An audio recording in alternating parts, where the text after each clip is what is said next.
Bonjour à tous et bon réveil matinal avec Free Matin. Les résultats du baccalauréat session de juillet 2020 sont tombés hier dans la soirée avec 49,73% d'admissibles au plan national.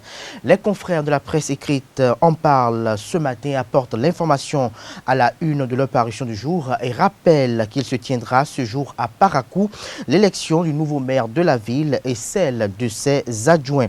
Aussi, on retient après une lecture sommaire et expéditive des unes du jour qu'un satisfecit est décerné au gouvernement pour avoir gagné le pari de la mise en place de la plateforme e-Résultats. Outre cela, on note ce matin dans la presse nationale un décryptage du passage d'Éric Houndété sur Radio France Inter RFI au sujet de la création du parti politique Les Démocrates présidentielles de 2021, plus que jamais d'actualité, à découvrir des commentaires et analyses au sujet de l'organisation des partis politiques à la veille de cette échéance de grande envergure d'une part et d'autre part, un canard qui évoque ce matin à sa manchette les relations Talon-Haïvo. Les titres liés à ces différentes actualités préénoncées sont à découvrir d'un instant à l'autre dans la une des journaux. Le bulletin matinal d'information de ce matin sur Free Matin sera une présentation de Carles Kitome qui dans le débat sera face à Claude Alofa. Avec eux, nous essaierons de commenter l'élection du maire de la ville de Parakou qui se tiendra ce jour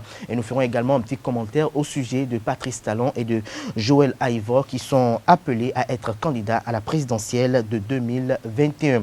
Dans la seconde partie de cette émission, les prévisions astrologiques de ce jeudi vous seront présentées par Astrid Cynthia Tossavi. La rubrique Truc et Astuces sera une présentation de Gloria Maouanoué. En fin d'émission, Emmanuel Amoussou nous rejoindra pour la présentation de la rubrique Prénom du jour. Voilà pour le sommaire du jour, chers amis internautes. On se retrouve dans un court instant, juste après le jingle, pour la présentation de quelques-unes de journaux parus ce jour au Bénin. Bonjour à nouveau, chers amis internautes. Nous démarrons ce matin, comme il est de coutume tous les matins, pour la une des journaux par la manchette de l'informateur qui consacre l'intégralité de sa manchette du jour à la première délibération du baccalauréat session de juillet 2020. 49,73% de réussite au plan national. Les pourcentages par département se présentent comme suit. Mono 53,80%, Koufo 47,68%. Littoral 57,47%, Zou 49,65%, Atlantique 54,98%, Colline 37,23%, Donga 38,81%, Atakora 38,63%, Borgou 42,79%, Ouémé 52,30%, Alibori 35,22%, Plateau 47,50%. Plus de détails à la page 3 de la parution de ce matin de l'informateur, dont le deuxième titre à la une ce matin fait suite. Parakou, nouvelle convocation des élus pour la reprise de l'élection du maire. Des détails à la page 5 de la parution de ce matin de l'informateur qui a également titré à la une ce matin. Année scolaire 2020-2021, les nouvelles conditions pour enseigner au primaire vous sont dévoilées à la page 6 de sa parution de ce matin. L'oreille droite de la une de ce matin de l'informateur, chers amis internautes, vous invite à découvrir dans la colonne de sa parution du jour le journal École produit par les étudiants en journalisme à l'École supérieure d'administration, d'économie, de journalisme et des métiers de l'audiovisuel, ESAE. Le challenge en manchette ce matin, évaluation des pays en matière de gestion de la dette. Le Bénin maintient le cap et caracole en tête de 76 pays. Des précisions à la page 3 de la parution de ce matin de Le Challenge qui a également titré à la une ce matin. Développement de la commune d'Abomey-Calavi, le maire Angelo Arwandinou et l'ambassadeur de la Chine se donnent la main. Le compte rendu de cette audience à la page 10 de la parution de ce matin du quotidien Le Challenge. L'Afrique en marche à présent. Lettre adressée aux députés. Des Béninois demandent des comptes à Patrice Talon suite à la rénovation du palais de la Marina. Des précisions aux pages 3 et 11 de la parution du jour de l'Afrique en marche. Nous passons à présent à le révélateur du jour qui titre ce matin à la une, candidature unique présidentielle de 2021, un scénario impossible selon Éric Houndété. Des détails à la page 4 de la parution de ce matin de le révélateur du jour. Le politique titre ce matin en manchette course à la magistrature suprême. Joël Haïvo, candidat objectif sans adversité personnelle à Patrice Talon. Des précisions à la page 6 de la parution du jour de Le Politique. Nous passons à présent À le matinal qui titre en manchette ce matin, animation de la vie politique, Éric Rondeté s'embrouille, les partis, les démocrates est mal parti. L'information est à lire à la page 2 de la parution de ce matin de le matinal qui a également titré ce matin Ordre nationaux du Bénin, 22 décrets promeuvent 425 personnalités. Des précisions à la page 11 de la parution du jour de le matinal. L'économiste à présent. Réalisation des travaux d'asphaltage, les propositions de Jean-Roger Aoyo sur l'adressage des rues vous est dévoilé à la page 10 de la parution du jour du quotidien L'Économiste. Nous passons à présent au quotidien Soleil Levant, lutte contre la Covid-19. Le gouvernement du Bénin sort une nouvelle carte contre la pandémie. Le conseil communal du Soava équipe pour sa part écoles et centres de santé. Des précisions à la page 3 de la parution de ce matin du quotidien Soleil Levant. L'événement du jour à présent, gestion de la dette publique par pays. IDA de la Banque mondiale classe le Bénin premier sur 116 pays évalués. Des précisions dans les comptes de la parution de ce matin du Canard. Nous passons à présent à les nouvelles du jour qui nous donne une nouvelle au sujet de la présidentielle de 2021. Séverin Quenom lève le suspense sur la candidature de Patrice Talon. L'article vous est dévoilé à la page 5 de la parution de ce matin du quotidien. Nous passons à présent à Matin Libre qui affiche en manchette ce matin les logos de Force Cori pour un Bénin émergent FCBE, Force Cori pour le développement du Bénin FCDB, Parti du Renouveau démocratique PRD et Mouvement populaire de libération. Le Canard titre présidentiel de 2021 en dehors de l'UP et du BR, PRD, FCBE, MPL, UDBN. Tel des gadgets, des détails à la page 2 de la parution de ce matin du quotidien Matin Libre qui titre également à la une ce matin présidentielle de 2021, un villageois s'adresse à sa sœur Rikia. Des précisions à la page 3 de sa parution de ce matin. Le Béninois libéré présidentielle de 2021, Séverin Quenom lève un coin de voile sur la candidature de Patrice Talon. Des précisions à la page 4 de sa parution de ce matin et Covid-19, campagne gouvernementale pour le respect des mesures barrières, des étiquettes à imprimer pour sensibiliser les populations. Vous est dévoilé à la page 5 de la parution de ce matin du quotidien Le Béninois libéré. L'événement précis en manchette ce matin, proclamation des résultats de l'examen du baccalauréat, session de juillet 2020, 49,73% des candidats admissibles au bac. Le taux de réussite par série vous est dévoilé à la page 12 de la parution de ce matin du Canard. L'événement précis qui titre également à la une ce matin.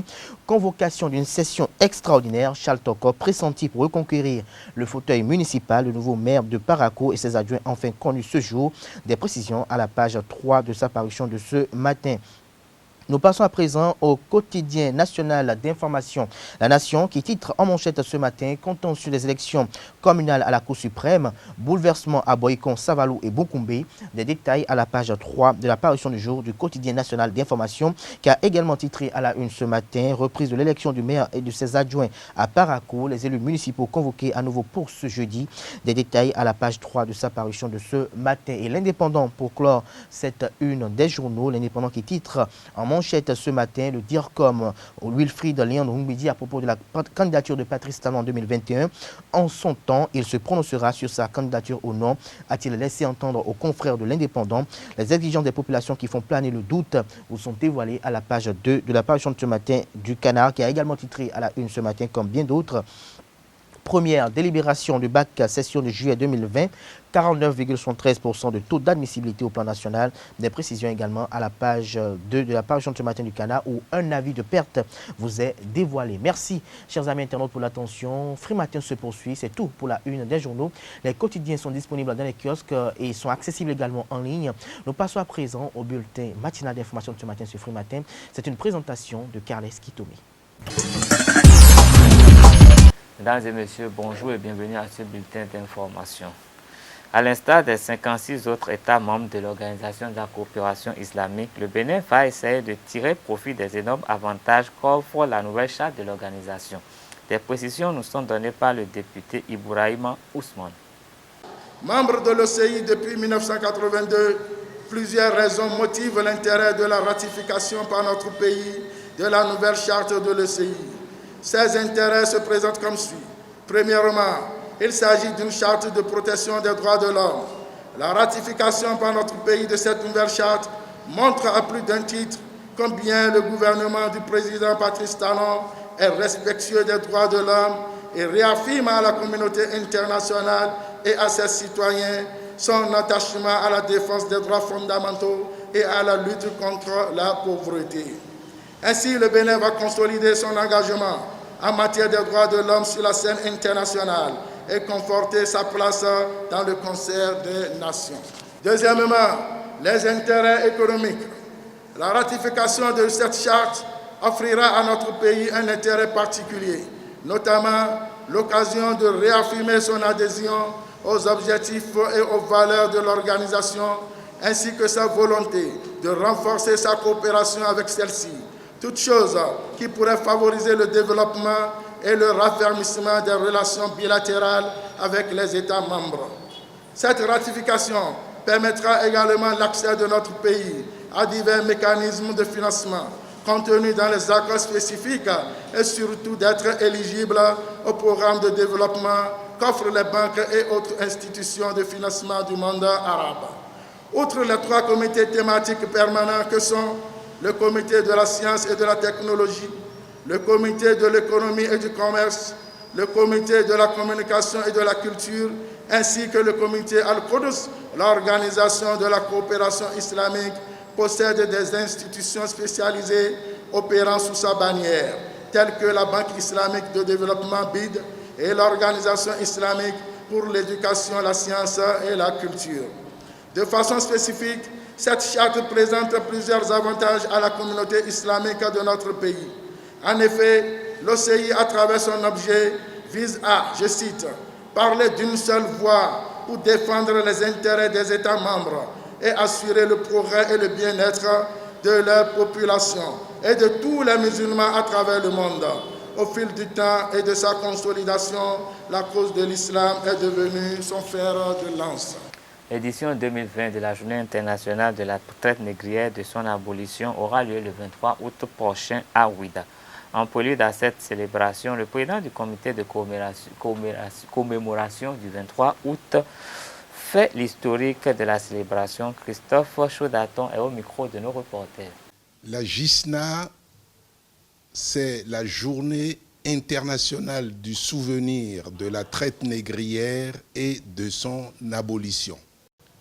Au début des années 1990, le Bénin et Haïti ont été les 2 pays qui ont tout fait auprès des Nations Unies pour qu'il y ait une commémoration de la traite négrière, de l'esclavage et de leur abolition, qu'il y ait une journée souvenir.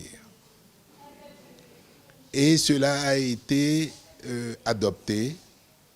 La première conséquence, c'est que l'UNESCO a mis au point un projet qui s'appelle la route de l'esclave. Ceci, c'est en 1994. Le nom du projet, c'est la route de l'esclave. C'est ça qui a décidé de trouver une date pour la commémoration de la traite négrière, de l'esclavage et des abolitions. Il fallait trouver une date. Les historiens ont choisi la date du 23 août parce que c'est dans la nuit du 22 au 23 août 1791 qu'il y a eu la plus grande révolte des esclaves à Saint-Domingue, actuel Haïti. Et c'est symboliquement en référence à cette journée que les historiens ont choisi que la commémoration ait lieu les 23 de chaque année. Mais il faut dire que quelques jours avant le 23 août 1791, quelques jours avant, plus précisément le 14 août, il y avait eu une réunion des esclaves. Et là, l'un d'eux, qui avait pris la tête de cette réunion, il s'appelait Duty Bookman, a réuni quelques personnes. Ils se sont retrouvés autour d'un fromager. La nuit, ils ont fait venir une prêtresse vaudou. Ils ont immolé un cochon créole. Ils ont bu le sang. Et c'était le pacte de sang de ces personnes. Et ils se sont dit, ce jour-là, ensemble, que leur Créateur, qui les aime bien, n'aimerait pas qu'ils restent dans ces conditions-là et qu'il les protégera et que leur vaudou aussi les protégera.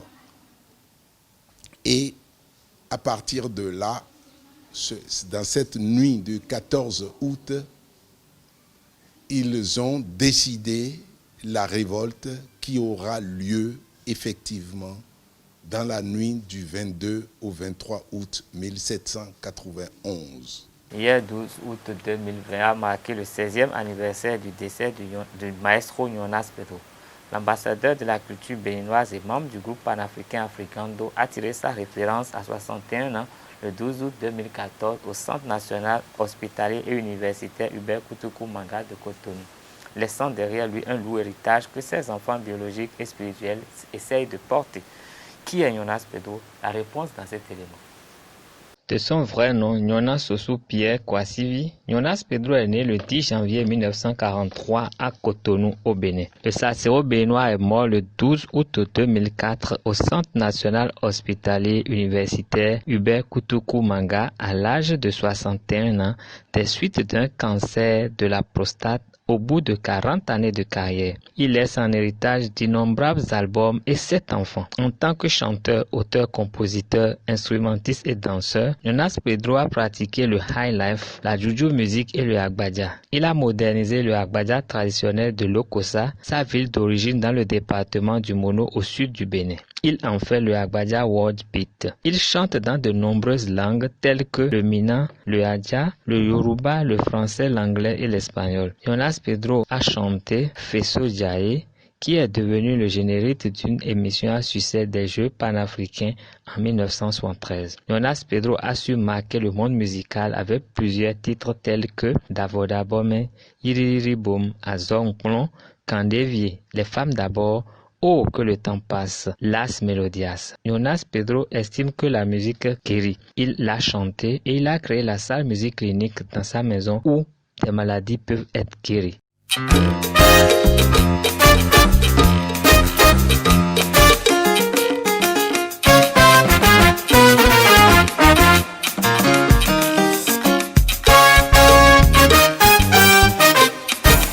Nous, Amé Abi Akoudi. Soulignons que ce 12 août a été marqué par une conférence de presse animée par le fils de Jonas Pedro, Kwame Mensah, et quelques acteurs du monde culturel à l'espace musique clinique Jonas Pedro à Calavi. Le taxi-moto est un métier qui nécessite beaucoup d'énergie. Pour exercer pleinement ce métier, les acteurs se consomment des produits dopants.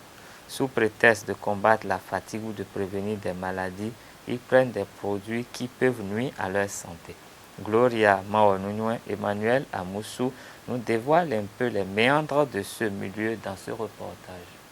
Plusieurs conducteurs de taxi-moto démarrent leur journée en consommant des décoctions à base de plantes naturelles, de caféine et de produits pharmaceutiques.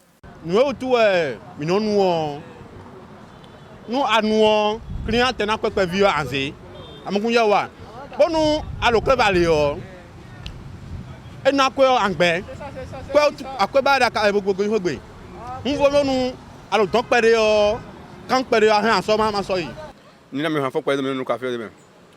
Ces consommations sont faites pour se prévenir de certains maux ou pour se booster et ne sont pas sans conséquences.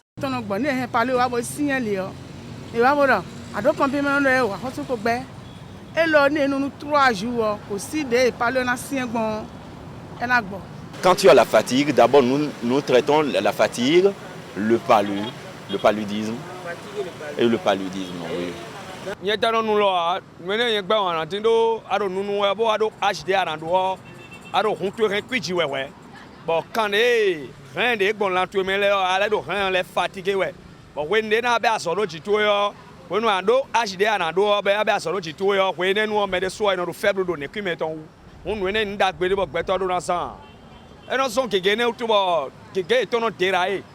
parce que when they don't win nous quelqu'un est non débat et nous les non mino waso bon quelqu'un ganji mais de tiba et mino do fatigue on moron wene ni ro nous wa yon we khosa na jomedo don ne kumeto na fa. Ces usages qui sont de l'automédication sont très répandus et méritent l'attention de l'autorité. Hors de nos frontières, mardi, la Russie a déclaré qu'un vaccin avait reçu une approbation réglementaire après moins de 2 mois de tests sur l'homme. Mais les experts n'ont pas tardé à soulever des inquiétudes quant à la rapidité des travaux concernant ce vaccin.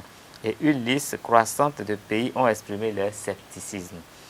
Les scientifiques d'Allemagne, de France, d'Espagne et des États-Unis ont tous appelé à la prudence. Il semble que nos collègues étrangers ressentent les avantages compétitifs spécifiques du médicament russe et essaient d'exprimer des opinions qui sont absolument sans fondement, a indiqué le ministre russe de la Santé, Mikhail Murasko, à l'agence de presse Interfax. Il a ajouté que le vaccin serait bientôt disponible. Les premiers paquets du vaccin seront reçus dans les deux prochaines semaines, principalement par des médecins, a ajouté Mikhailov Murasko. Ce sera tout pour ce bulletin d'information. Merci de nous rester fidèles. Le débat sur Free Matin, Claude Alofa, bonjour. Bonjour. Directeur de publication de l'Informateur, Kaleski Tomé à nouveau, bonjour. Bonjour Abdelkader Achirou. Il se tiendra ce jour dans les heures à suivre l'élection du nouvel exécutif communal de la ville de Parakou. Dites-nous, est-ce que ce sera le bout du tunnel ce jour, selon vous? Bon, en tout cas, je crois que c'est la première fois que nous assistons à une élection de comité exécutif ou bien en fait, de l'exécutif au niveau d'une commune avec autant de suspense.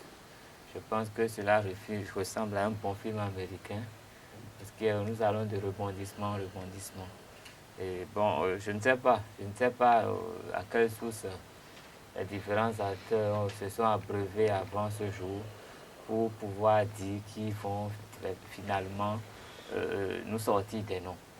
Je ne sais pas parce qu'il y a tellement de rebondissements qu'on se perd même. On se perd dans cette actualité, on se demande où on va. Mais comme je l'ai toujours dit, je suis convaincu d'une chose, il y a un objectif clair, je ne saurais dire exactement lequel, et je ne saurais dire non plus quel bras agit dans l'ombre. Il y a un objectif qui ne saurait être raté. Donc si éventuellement il y avait élection aujourd'hui, ça veut dire que tous les ingrédients auraient été mis en place pour que cet objectif soit atteint et que la décision qui sortirait de cette élection soit digérable par les populations. Parce qu'en même temps, les gens ont des objectifs clairs. En même temps, ils jouent avec la susceptibilité des populations. Parce que souvenez-vous que la dernière fois, le préfet avait évoqué des menaces et des risques de troubles à l'ordre public.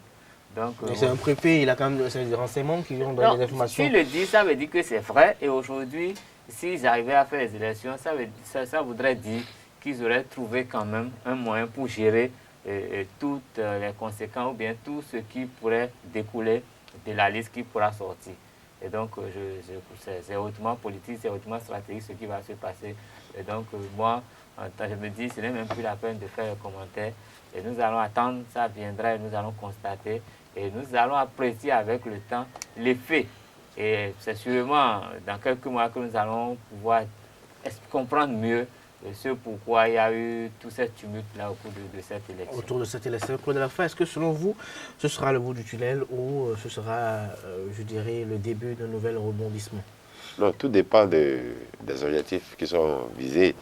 Tout dépend de la manière dont les FCBE se sont comportés.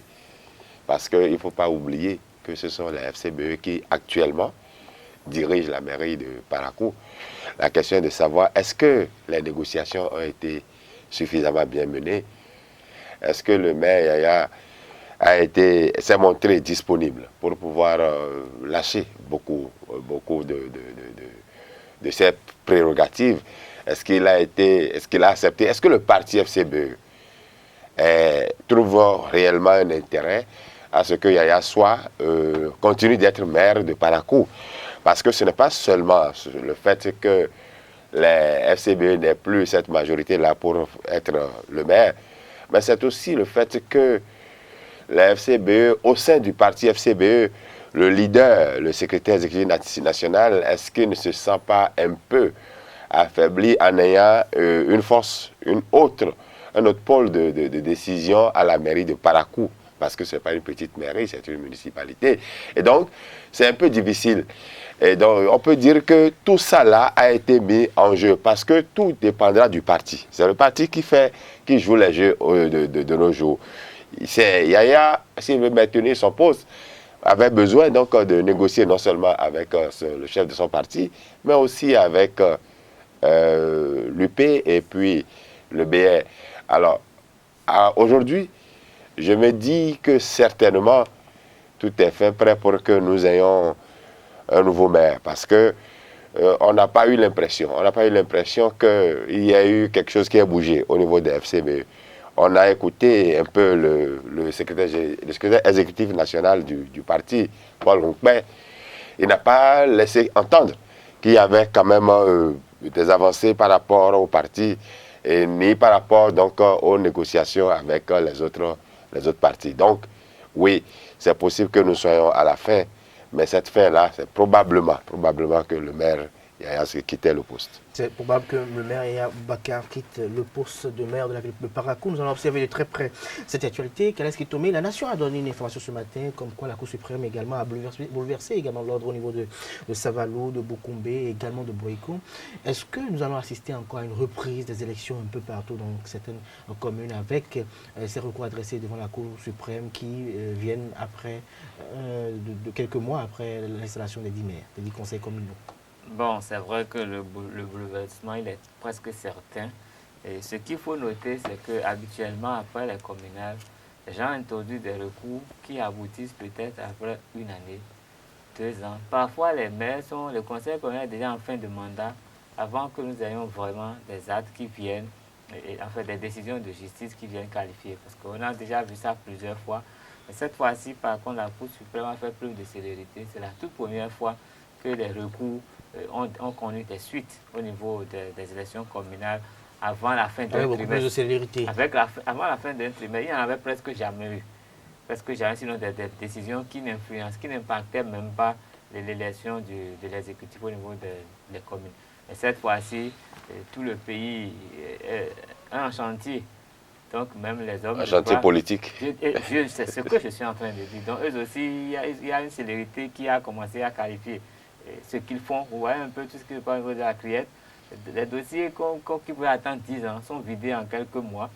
Et donc c'est la même chose dans ce qui concerne le contentieux électoral au niveau de la Cour suprême. Et c'est à saluer. Seulement, je pense qu'on aurait souhaité que ces dossiers soient vidés avant l'installation des exécutifs pour que ça ne chamboule pas les choses l'ordre des choses. Vous allez faire votre commentaire sur la question?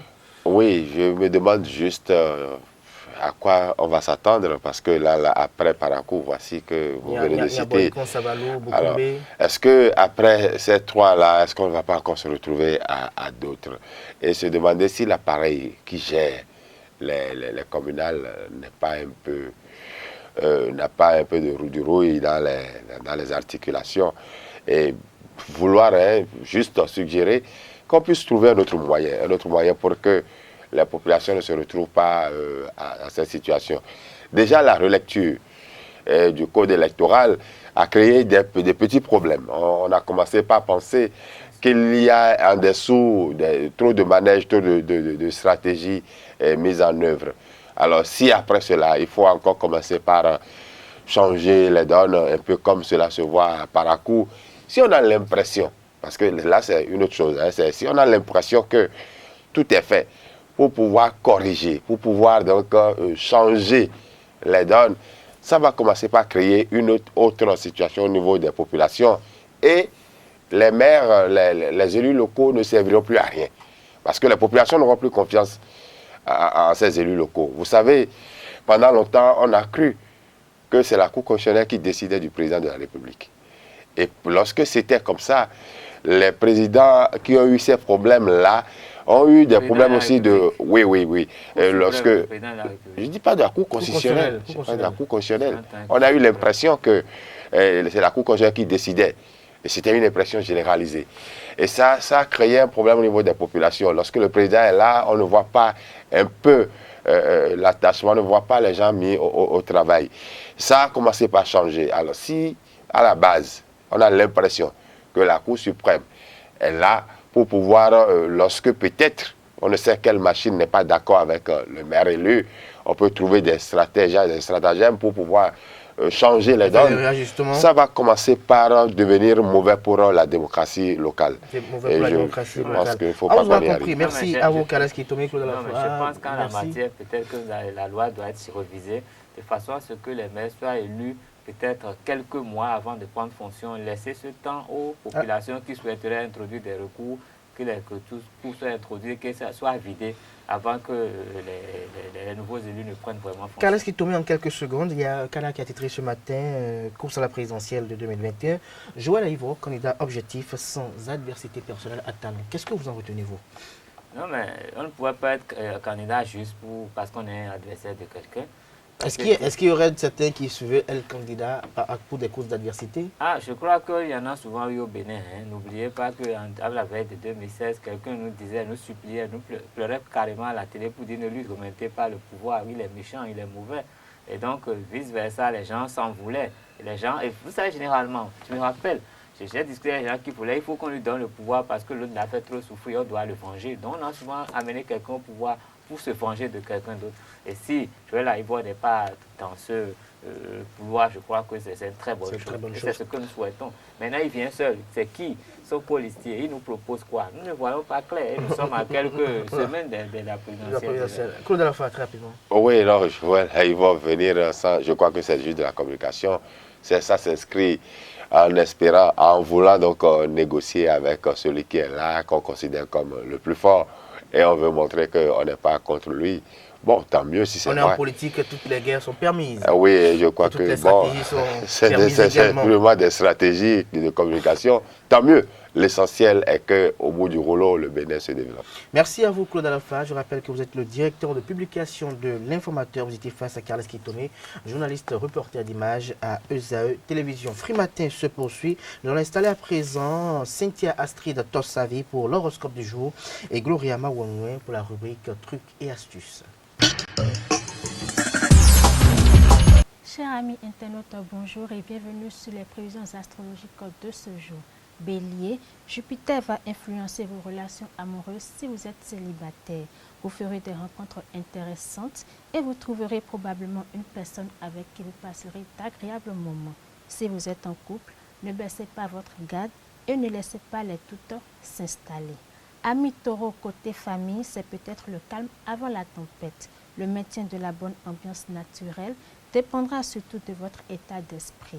Plutôt que de déverser vos frustrations au sein de votre maisonnée, laissez-vous contaminer par la bonne humeur de vos proches. Gémeaux, vous vous sentez mélancolique alors même que votre couple se porte au mieux. La lune dans votre as ressuscite des émotions du passé et vous rend nostalgique des débuts. Alors Cancer, Saturne exerce une forte pression sur votre environnement professionnel. Cette importante planète incarne la présence d'un sage ou peut-être d'un mentor. Grâce à cette personne, un événement devrait survenir dans votre travail. Opportunité d'emploi, signature de nouveaux contrats ou promotion. Signe zodiaque Lion, sur la pression de Vénus, vous souffrez d'une sensation de froid bien localisée. Vos extrémités ont du mal à se réchauffer. Vous n'y prenez pas garde, mais cela pourrait révéler un léger problème. Amis Vierge, après une période assez difficile, le nouveau cycle astral qui s'ouvre à vous promet de vous être largement plus favorable que le précédent. Si vous avez connu des difficultés, vous pourriez assister à la résolution rapide de ces problèmes. Balance, votre santé subira des attaques répétées tout au long de la journée. À défaut de vous balader couvert de la tête aux pieds, prenez les précautions nécessaires si vous devrez sortir et exposez-vous moins quand vous restez chez vous. Côté cœur Scorpion, vous avez récemment rencontré une personne que vous aimez déjà. Si cela continue sur la même longueur d'onde, vous pourriez être ravi de la tenue de cette nouvelle relation. Sagittaire, vos collègues vous considéraient hier encore comme une bonne personne. Aujourd'hui, vous semblez mal luné. Vous remettez tout le monde à sa place et propager votre mauvaise humeur autour de vous. Cela devrait vous nuire, mais le contraire se produit. Plutôt que blesser vos interlocuteurs, votre parole est véridique et utile. Capricorne, à présent, ménagez vos articulations aujourd'hui, car vous n'êtes pas à l'abri d'une entorse ou d'une mauvaise chute qui pourrait vous forcer à rester chez vous. Uranus adopte une position défavorable dans votre ciel et vous serez sous son influence nuisible. Avant-dernier signe Verseau, l'alignement de Mars avec Saturne indique que les amours naissants sont particulièrement prometteurs. Vous tomberez doucement sous le charme d'une personne attentionnée et patiente. Si vous êtes célibataire, n'hésitez pas à changer un peu les choses. Un petit flirt ou un premier pas ne vous fera pas de mal. Poisson, pour finir, ce matin vous a fait le cadeau d'un cœur plein d'assurance. Cela tombe bien, car aujourd'hui sera particulièrement généreux en opportunités. Voilà, c'est tout pour les prévisions de ce jour. Merci d'avoir suivi. À très bientôt. Chers amis internautes, très heureuse de vous retrouver ce matin. Allons à la découverte des vertus de la tomate. Elle est une espèce de plante herbacée originaire du nord-ouest de l'Amérique du Sud. La tomate est riche en vitamines E et C. Elle nourrit la peau. Pour faire un masque de soin du visage, il faut épulcher la tomate, la triturer et obtenir une pâte. Passer la pâte au visage, attendre 15 minutes et rincer à l'eau tiède. Vous obtiendrez un visage ferme. Voilà tout ce qu'il y a à retenir des secrets de grand-mère aujourd'hui. Prenez grand soin de vous. Merci à vous, chères demoiselles, pour la présentation de ces différentes rubriques. Nous installons à présent Emmanuel Amoussou pour la rubrique Prénom du jour. Chers amis internautes, bonjour. Ce matin, dans la rubrique du prénom du jour, je vous amène à la découverte du prénom Hippolyte. Eh bien, Hippolyte est un prénom d'origine grecque. Il vient du prénom grec Hippolyte que l'on traduit pour lait, pour celui qui dompe les chevaux. Caractère des Hippolytes. Dotés d'une grande confiance en eux, les Hippolytes sont des hommes qui ne reculent devant rien. Pays dans leur comportement, souvent bien aidés par la nature, pour leur morphologie, les Hippolytes sont armés pour pouvoir faire face aux différents événements de la vie sans soucier. Derrière ce caractère fort se cache toutefois un être sensible, attentionné et compréhensif. Dans la vie professionnelle, Hippolyte s'épanouit dans des domaines tels que les affaires, le commerce et de façon plus générale dans toutes les matières qui font appel à des valeurs militaires ou sportives. Prénom proche de Hippolyte. Alors pour commencer, nous avons Hippolyte sous toutes ses différentes écritures, ensuite Elliot et pour finir Ali. La couleur de Hippolyte est le bleu, son numéro porte-bonheur nous 9, sa pierre précieuse l'amazonite.